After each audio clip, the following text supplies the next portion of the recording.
Hola, ¿qué tal? Muy buen día a todos. Yo soy la nutrióloga Carla Ramírez. El día de hoy vamos a hablar sobre la fisiología de la contracción muscular. Vamos a hablar de lo que es lo que es el potencial de acción en las neuronas, cómo estimulan nuestros músculos. También vamos a hablar sobre cadena respiratoria, glucólisis, ciclo de Krebs, cadena de transporte de electrones, cómo se forman los ATPs y fosforilación oxidativa. Así que comencemos. La fisiología de la contracción muscular comienza cuando recibimos un estímulo del exterior que es recibido por nuestras neuronas aferentes sensitivas, quienes mandan el mensaje a las interneuronas, y estas a su vez mandan el mensaje a las neuronas motoras eferentes, quienes mandan el mensaje directamente a los músculos. La neurona es la célula funcional del cerebro. Se estima que hay más de 100.000 millones de neuronas haciendo conexiones sinápticas. Esta es una neurona motora mielinizada. Por aquí, por este lado, tenemos las dendritas, su soma, cono axónico, su axón, las terminaciones sinápticas donde se encuentran los botones sinápticos. En el axón tenemos lo que son los nodos de Ranvier, donde no hay vaina de mielina, y esta por consecuencia es la vaina de mielina. Todas las sustancias que produce la célula viajan a través del soma por todo el axón hasta llegar a las terminaciones sinápticas, y lo hace por medio de vesículas. Estas vesículas viajan en el sentido del cuerpo hacia las terminaciones sinápticas llamadas transporte anterógrado, y este viaja a 400 milímetros al día cuando es un transporte rápido, y cuando es un transporte lento viaja de 0.4 a 6 milímetros al día. Y estas vesículas se reciclan, van de regreso, y esto se le llama transporte retrógrado, y es un poco más lento, viajan a 200 milímetros al día. Ahora que conocemos la anatomía de la neurona, vamos a ver cómo se realiza el potencial de membrana, potencial de acción y potencial en reposo. El potencial de membrana se da por una diferencia de concentración de iones en cada lado de la membrana. Se dice que es un potencial en reposo cuando no hay un estímulo del exterior y existe una carga de menos 90 milivoltios. Se caracteriza porque el potasio dentro de la célula de la membrana mantiene una carga negativa, y fuera de la membrana el sodio mantiene una carga positiva. El potencial de acción se caracteriza por tres fases. La primera fase es llamada fase de reposo. Se caracteriza porque la carga es de menos 90 milivoltios. Los canales de potasio impiden la salida de este, y los canales de sodio permanecen cerrados. La segunda fase es llamada fase de despolarización. Los canales de sodio son activados por el voltaje, haciendo más permeable el sodio a través de la membrana, despolarizando la célula. Para cumplir la ley de todo y nada se requiere superar un voltaje de menos 65 milivoltios. La tercera fase es llamada repolarización. Los canales de potasio son activados por el voltaje. Se liberan los iones de potasio para repolarizar la membrana. El músculo está rodeado por un tejido conjuntivo denominado epimicio. Dentro del músculo se aprecian varios grupos de fascículos de fibras musculares rodeadas por otro tejido conjuntivo llamado perimicio. Cada fibra muscular está rodeada por un tejido llamado endomicio. Cada fibra muscular está compuesta por miofibrillas divididas en sarcómeros, que es la unidad contráctil del músculo. Estos sarcómeros están compuestos por miofilamentos gruesos denominados miosinas y filamentos delgados llamados actina. Dentro de la actina se encuentra la troponina y tropomiosina.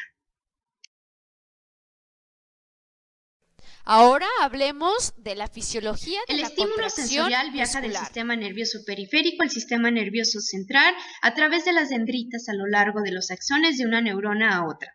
Todo esto por medio de señales electroquímicas. Son señales eléctricas porque ocurre una descarga eléctrica donde hay intercambio de sodio por potasio y libera el neurotransmisor, que es la señal química.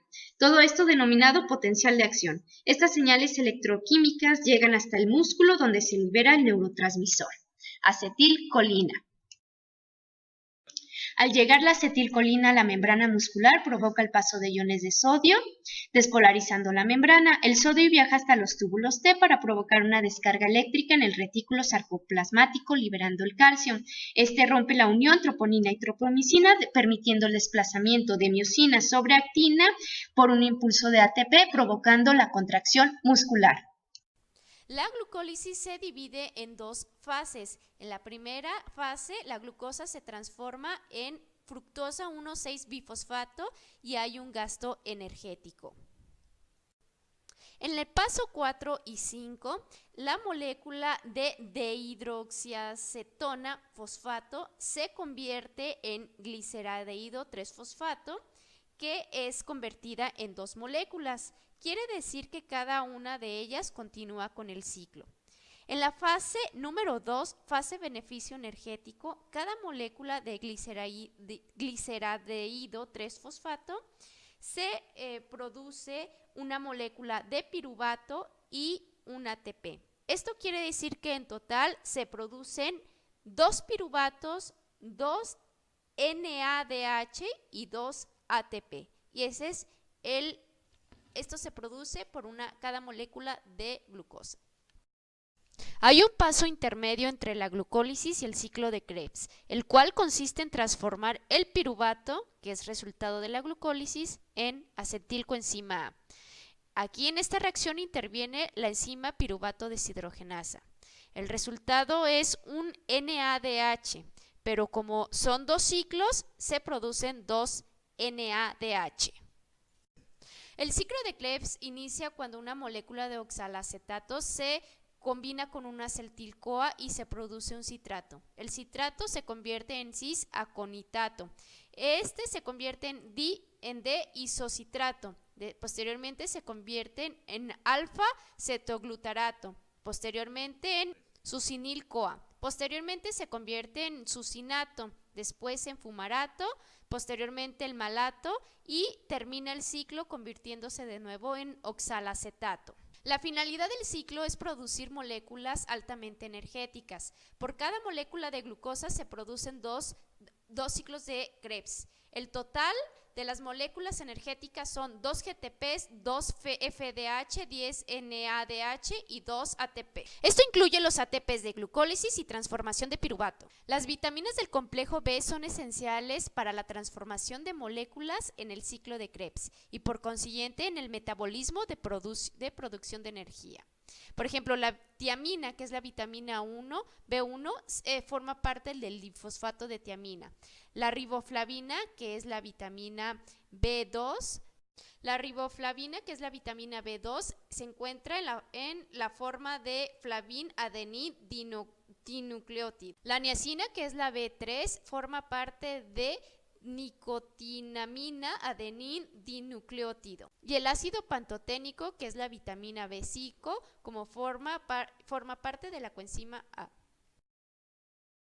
La cadena de transporte de electrones y fosforilación oxidativa se efectúa en la membrana interna de la mitocondria. Esto se refiere a la transformación de NAD y FAD a ATP, que es la moneda de energía que utiliza nuestras células.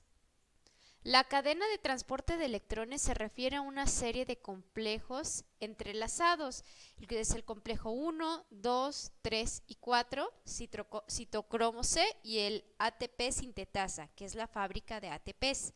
El proceso consiste en pasar los NAD y los FAD de un complejo a otro cediendo electrones. Al mismo tiempo se produce un bombeo de hidrógenos hacia el espacio intermembranoso mitocondrial y estos regresan a la matriz en el complejo ATP sintetasa, donde se acaban de sintetizar los ATPs.